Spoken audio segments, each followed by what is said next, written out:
My ex-girlfriend left me over a misunderstanding, blocked me completely, and disappeared. Now she's back 7 years later with a shocking demand. Hello, Reddit. This is going to be kind of long because there's a lot of context. So first and foremost, I'll tell you guys a little about my ex-girlfriend. My ex, Cindy, 30 now, 23 when we were together, and I were together for 4 years. We met in college and stayed together throughout.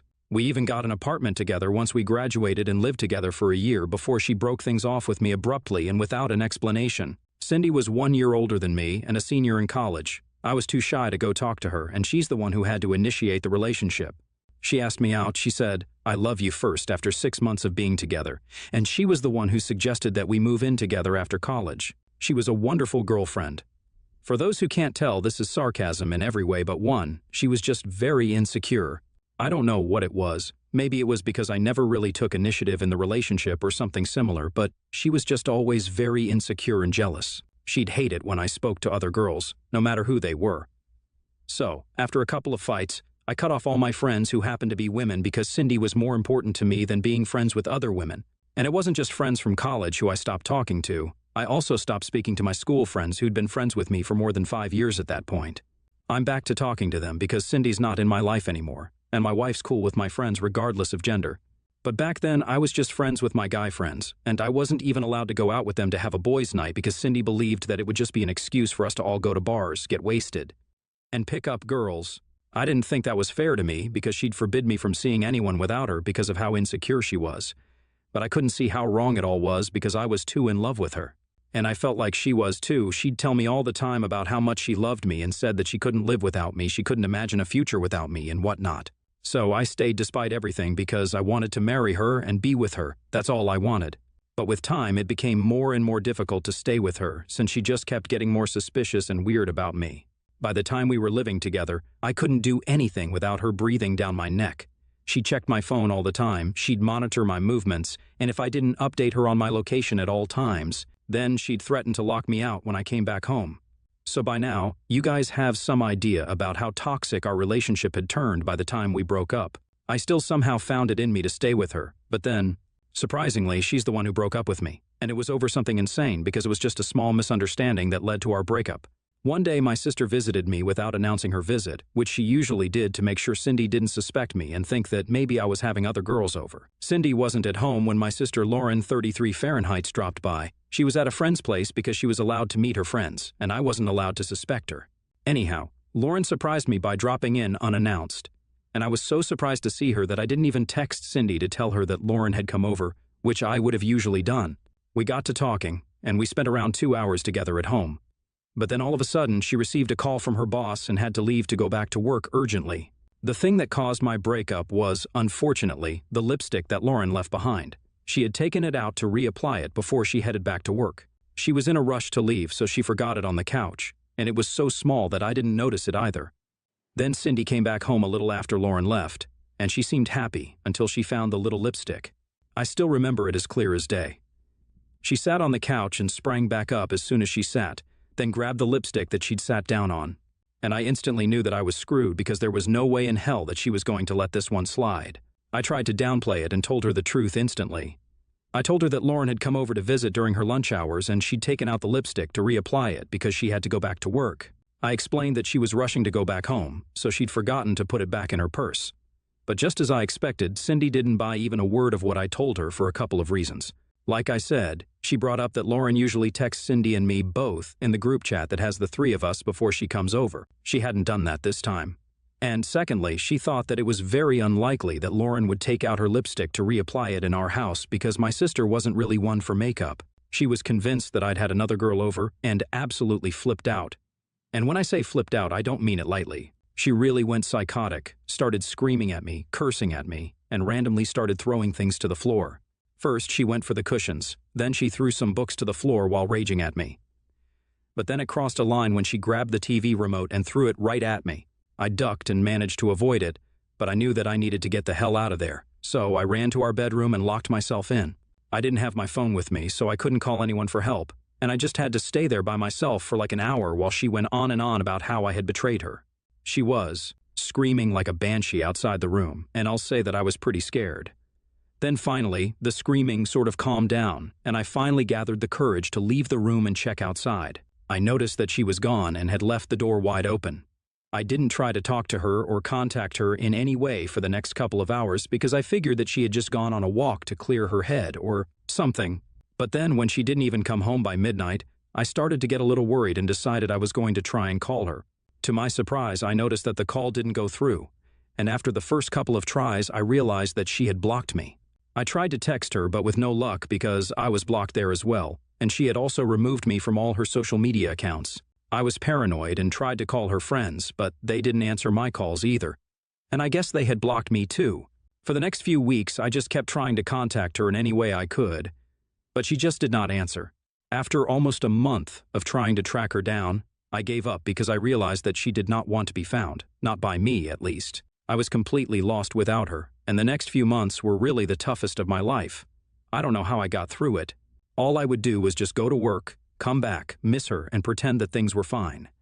People tried to convince me that I was better off without her, but I just didn't feel it. I moved out of that apartment after a year. I tried to stay there because I thought that if Cindy ever came back, she would be able to find me if I remained in that apartment. But after I moved out and had a new address, I gave up any hope of reconciling with Cindy. We never got any closure, and that was my biggest disappointment so far. I was pretty depressed and tried not to talk to women after my breakup because I didn't want to feel like I was betraying Cindy. That changed when I met my current wife, Amy, 27 Fahrenheits. She was a colleague at work and she was really sweet to me when I was new, and not just me, but she was sweet to every single person in the office. She was beautiful, intelligent, and had a brilliant personality. So despite my best efforts, I couldn't help but fall for her within a few months. I had promised myself that I would never put myself through another relationship again after Cindy. But that all changed when I met Amy. We've been together for almost 4 years and have been married for 2 now. I'm at my happiest with her, and I had honestly totally forgotten about Cindy, until recently when she made a sudden reappearance in my life. 7 years had passed since our breakup, or rather her just walking out on me like I meant nothing to her, just over a petty misunderstanding. Last weekend, my wife and I were just chilling at home when she suddenly rang our doorbell. I was the one to open the door, and before I could even register what I was. Seeing in front of me, she dragged the little boy, around 7 years old, right in front of me and demanded that I pay 7 years of child support immediately. She completely tore into me before I even had a chance to speak and started yelling at me about how she had spent the last 7 years of her life trying to track me down so our son could finally have a father. I just stood there silently while she yelled at me, accused me of being an absent father, and demanded that I pay child support to her and cough up the amount that I had managed to avoid for the last 7 years. I had no idea how to respond to any of that and just stood there like an idiot while she continued to scream at me. Obviously, it was not my fault. I had even waited for her to come back for 1 year after she had left abruptly. She was the one who had abandoned me and our relationship, and I was 100% sure that it was not even my son who she brought along with her. The reason I was not saying anything was because I was literally too shocked to say a word. Noticing that I had been gone for a couple of minutes, Amy decided to come out and check what was going on. And that's when the situation turned around because as soon as she saw my wife, Cindy's face lost all color, and it appeared that she knew she was screwed. At the time, I was not aware of what was happening, but all I knew was that Cindy was not okay when she saw my wife, and even Amy seemed really surprised to see Cindy there. Before I could say anything, Amy and Cindy started arguing, and I couldn't make out what they were yelling at each other about. But I knew that things were bad, and they already knew each other from before. They were at each other's throats, verbally attacking each other and calling each other every derogatory name in the book. And I stood there like a silent spectator along with the other little boy, trying to figure out what was going on. Then finally, Amy brought out the big guns and said that if Cindy didn't leave, then she was going to call the cops, and that would not be good for her. Cindy did not look happy about it, but ultimately she left after shooting us both dirty looks and cursing us out some more. When she heard that Amy threatened to call the cops again, and I'm not even kidding, Cindy literally made a run for it.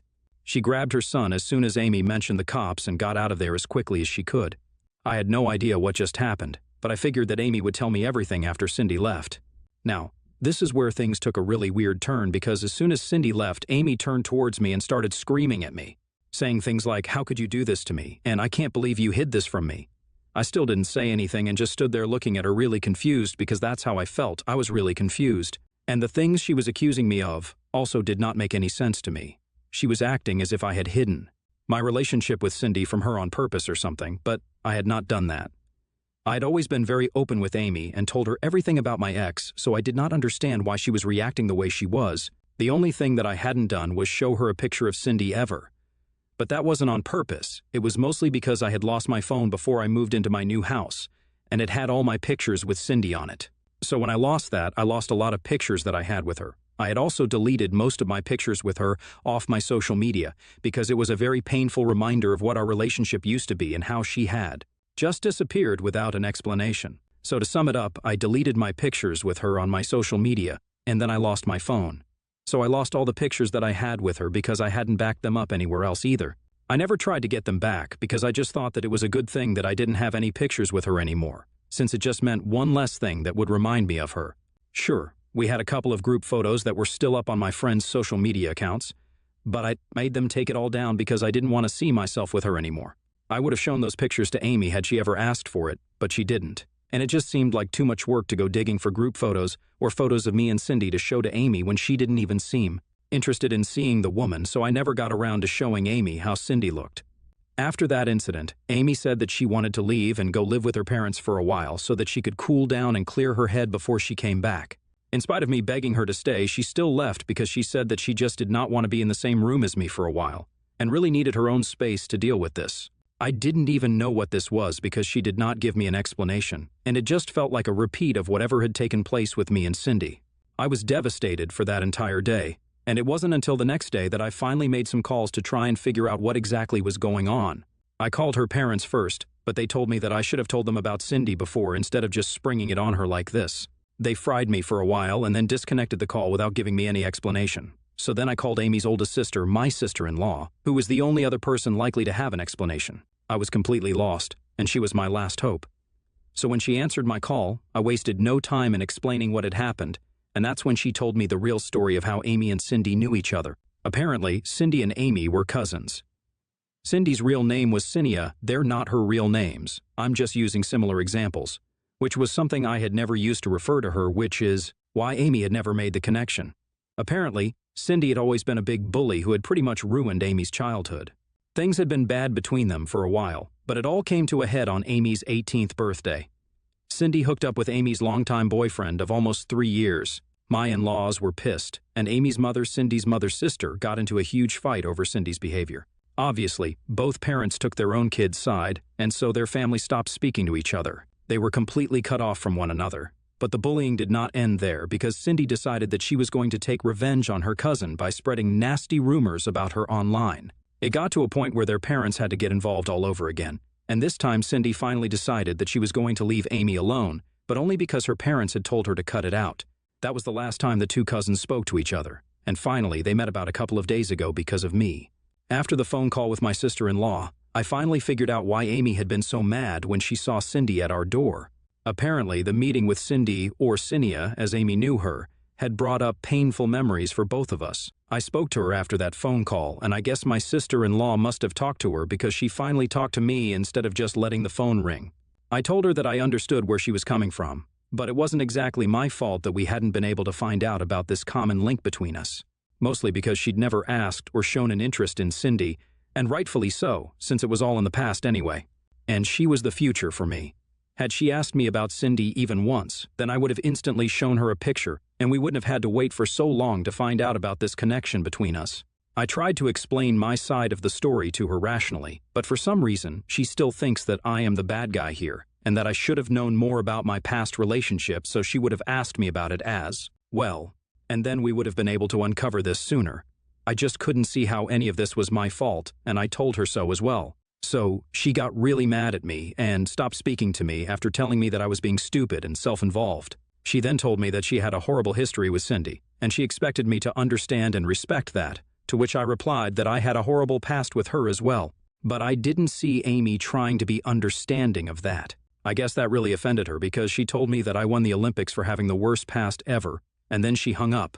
Since then, she has not been responding to any of my calls or texts, and I feel like I really screwed up here. My wife usually never loses her cool like this, so this was definitely a very touchy and sensitive subject for her. But I feel like she needs to realize that this is a sensitive thing for me as well, so it's not really fair to put the entire blame on me when I don't even understand what my fault here was exactly. I'm just glad that I haven't heard from Cindy yet, because I'm sure that if she continues to try and get involved in my life, then this mess will only get bigger. Anyway, AITA for not telling my wife enough about my toxic ex-girlfriend? Update 1. Hi guys. So first of all, thank you all for the comments that advised me on what to do here. I'm really thankful for everyone who had something to say. And for those of you who wanted to know if my wife had ever mentioned anything about the bullying before, no, she had not. She had never told me that she had been bullied relentlessly in the past, and I only found out about that part of her after the phone call with my sister-in-law. It wasn't my fault, I know, but I still took the initiative and decided to go see my wife at her parents' place. I wanted to make this relationship work, and I knew that if I wanted to be with her, then I would have to go and set things right, even if it wasn't my fault. Because it was us versus the problem, and not her versus me. Yesterday, I finally visited her after almost a week of not speaking to each other. Both my in-laws and Amy were pretty surprised to see me there, but I didn't wait for them to say anything. And as soon as the door had been opened, I went straight to Amy and gave her a big bear hug. She was taken aback, but she hugged me back, and we just held each other for a few minutes before we even said anything. This last week had been tough for both of us, and we knew we just wanted to be together. Who was right and who was wrong didn't even matter anymore. As soon as I broke away from the hug, she apologized to me and started crying immediately because apparently she had thought that she had lost me forever due to the meltdown that she had after Cindy's visit that day, and also because of the way she had been behaving after she left the house. She acknowledged that she had been totally unreasonable and irrational in dealing with the situation and just kept apologizing constantly. Her parents and I consoled her and calmed her down as she sobbed profusely. I was happy to see that she had realized that the way she had been acting was a little unfair to me. But at the same time, I also felt guilty for not reaching out to her earlier, since that is what really caused her to break down. When I finally visited her yesterday, after a while, once we talked things out, she packed up her stuff to come back home with me. And here we are, back home together. I wouldn't say that things have gone back to normal, but we're working on it and trying to make sense of everything that has happened in the last week, including Cindy's visit, which we still haven't been able to get to the bottom of, but we'll find out what that was all about as well. Update 2. Hey guys. So, we finally found out what Cindy was here for. No prizes for guessing that it was for money, which she had made very clear to us as soon as she arrived by demanding that I pay child support for a kid that barely seemed or felt like my own. Amy and my sister-in-law made several phone calls to get to the bottom of what was happening with her, since their families were not on speaking terms and hadn't been for several years. And they found out that the kid was not mine, obviously, but she had been dating some guy for a couple of years. In fact, I think she had even been two-timing me for the last couple of months of our relationship. I don't have any proof for it, but it would sure make sense because she broke up with me over something really petty and then just cut me out of her life randomly like I was nothing to her. So it would add up if she had already had another guy lined up to take my place after she broke up with me. She was probably already pregnant by the time she left me, and she just needed a way out. The incident with my sister was the most convenient way for her to leave. Most people in her family were aware of her relationship with the other guy, but I was forbidden from speaking to her family unless she was with me. So I never found out about it, and never would have had she not made the terrible decision of showing up at my doorstep just to intimidate me into giving her money. As it turns out, the other guy had dumped her a couple of months ago, and since she had quit working after she had met the other guy and had her baby, she didn't really have any savings of her own and was running short on money. He'd done the same thing to her that she had done to me, just disappeared without any explanation. And now she was struggling to make ends meet. Her parents had refused to help her because they wanted to save enough to retire, and they wouldn't be able to do so if they started supporting her and her kid all of a sudden. Which is just crazy selfish, but it explains why she was so desperate. None of her family has heard from her after she ran into Amy at my house, but I'm sure that somebody will find her and either try to help her or just report her to the cops. Because from what I'm hearing, she has already been scamming a few people out of cash. Now, these are all just rumors, but they might as well be true because after what she tried to pull with me, I wouldn't really put it past her.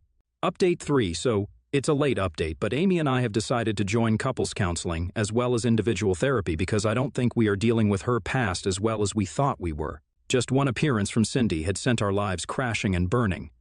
We couldn't let that happen again, so that's why we made the decision that we made. As for Cindy, we heard from a couple of relatives that she was now living with another guy whom she had met online just a few days ago. But he was already smitten with her and had offered to let her move in.